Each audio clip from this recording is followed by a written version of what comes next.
L'enjeu est prioritaire pour le Portugal.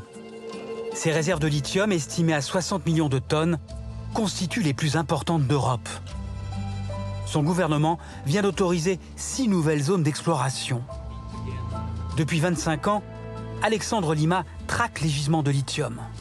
C'est grâce à lui que de nouveaux sites sont découverts.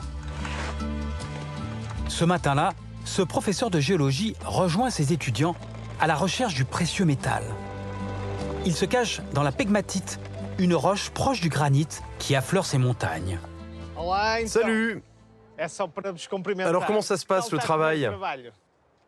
L'objectif, c'est de repérer le spodumène, le minéral qui renferme le lithium. On a trouvé un peu de spodumène.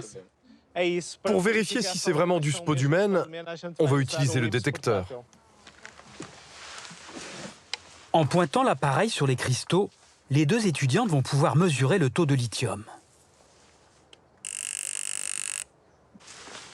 « 1,22. Donc on a du lithium. Ça veut dire que c'est bien du spodumène, le plus important minerai. C'est ça que nous cherchons. »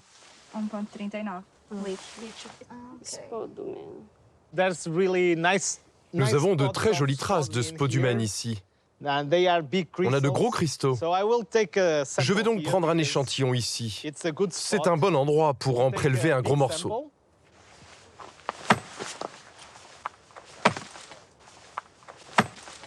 Vous voyez? On dirait qu'on est bien en présence de spodumène, très fin.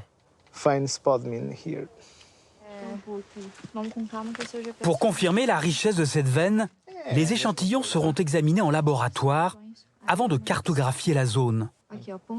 Ces données serviront au futur forage. Si le prix du lithium reste élevé comme en ce moment, des endroits comme celui-ci vont susciter beaucoup d'intérêt. Car il y a beaucoup de lithium dans le spodumène qu'on trouve ici en surface. Et c'est le jackpot pour les mines de lithium. Avant de prospecter, informer la population est indispensable pour obtenir son assentiment. Ce groupe d'agriculteurs a été invité par le professeur Lima.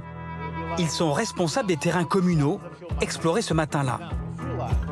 Malgré quelques interrogations, tous ont bien compris la nécessité de trouver de nouvelles sources d'énergie. C'est la même inquiétude vis-à-vis de l'environnement, mais si toutes les normes, soit portugaises, soit européennes, se font respecter, je crois que nous n'avons rien à craindre.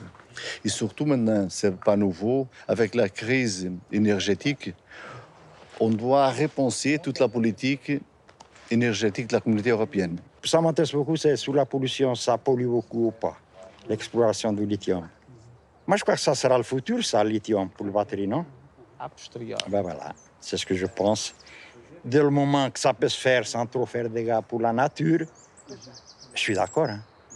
Le géologue se veut rassurant sur d'éventuelles pollutions.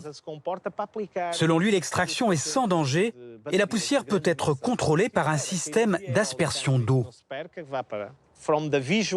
D'un point de vue visuel, cela a effectivement beaucoup d'impact.